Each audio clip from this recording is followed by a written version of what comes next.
Viewers আসসালামু আলাইকুম। রাসেল ইসলাম YouTube চ্যানেলে সবাইকে স্বাগত। আজকে তোমাদের মাঝে এইচএসসি দিনাজপুর বোর্ডের অধীনে বাংলা প্রথম পরীক্ষা হয়েছে, সে বাংলা প্রথম পরীক্ষার এমসিকিউ সলিউশন দিচ্ছি। তো আশা করবো 100% অ্যাকুরেট উত্তরগুলো পাবা তোমরা। 1 নম্বরে ছিল অনুপমের মামার কোন ধরনের কন্যা পছন্দ নয়, সেটা হচ্ছে ধনীর কন্যা। 2 নম্বরে হচ্ছে দোকানের খাবার কিনিয়া খাওয়াইতে গ্রামের মধ্যে তাহার জোড়া ছিল না, এখানে জোড়া শব্দটি কি বোঝানো হয়েছে? দুর্নাম। 3 নম্বরে উদ্দীপকে আমার পথ প্রবন্ধ যে দিকটি প্রকাশিত হয়েছে সেটা ক নাম্বার? সত্যকে চেনা, আত্মবিশ্বাস অর্জন। 4 নম্বর কিসের অভাবে মানব কল্যাণ কথাটি স্রেফ মানব অপমানে পরিণত হয়? আন্তরিকতা। মাসি পিসি তাদের সংগ্রামী জীবনে নিচের কোন কাজটির সাথে সম্পৃক্ত ছিল না? অন্যের বাসায় কাজ করা।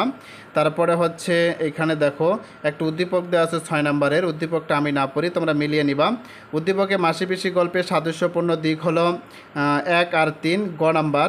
তারপরে হচ্ছে 7 নাম্বারটা দেখো, 7-এর উত্তর হচ্ছে ঘ নাম্বার যোগু। 8-এর উত্তর হচ্ছে সকালে দুর্জন পরামর্শ করে ঠিক করলাম।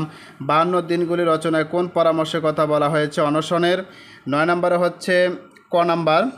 তারপরে হচ্ছে 10-এর হচ্ছে ঘ নাম্বার পরাধীনতা থেকে মুক্তি। 11 নাম্বার হচ্ছে দোকানদারের।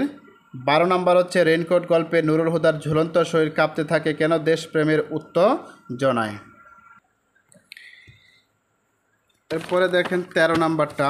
13 নাম্বারে হচ্ছে উদ্দীপকের শেষ প্রক্রিয়াটির সাথে সোনাতরী কবিতায় কোন ভাবের মিল আছে? সেটা হচ্ছে ক নাম্বার, কবির নিঃসঙ্গতা। 14 হচ্ছে ক নাম্বারটা। 15 হচ্ছে ঘ নাম্বার। 16 নাম্বার হচ্ছে উদ্দীপকের বৃদ্ধ মা বাবার ক্ষমতাশীলতার সঙ্গে প্রতিদান কবিতায় কোন প্রকৃতির মিল আছে? এটা হচ্ছে ঘ নাম্বার। 17 নাম্বার হচ্ছে গ নাম্বার। 17 উত্তর হচ্ছে গ, ঘ হবে না, গ নাম্বার। 18 হচ্ছে তাহারে পরে মনে কবিতায় কবির বসন্ত উদাসীনতা। 19-এর উত্তর হচ্ছে খ নাম্বার, কবি ভক্ত।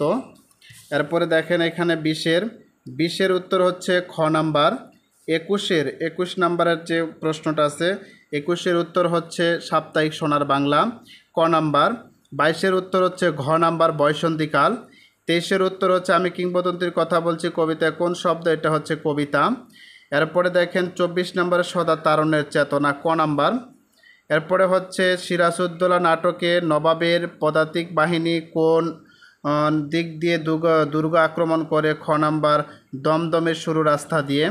এরপর হচ্ছে নবাব মনসদের পাশে দাঁড়িয়ে আছেন, এটা হচ্ছে কুটশলী, খ নাম্বার। 27-এর হচ্ছে ক নাম্বার, রাজবল্লভ। 28-এর হচ্ছে এখানে সলেমনের বাপ। 28-এর হচ্ছে ধলামিয়া, 28-এর ধলামিয়া হবে, এটা ধলামিয়া। 29-এর হচ্ছে এখানে দেখেন, 29-এর হচ্ছে হাসনির মা। আর 30-এর হচ্ছে ক নাম্বার, স্বামী মারা যাওয়া। আর 2 নাম্বার, নিজে উপার্জন করা।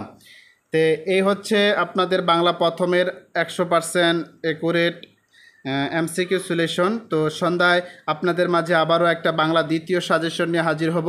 চ্যানেলটি সাবস্ক্রাইব করে ভালো থাকুন, সুস্থ থাকুন। আল্লাহ হাফেজ।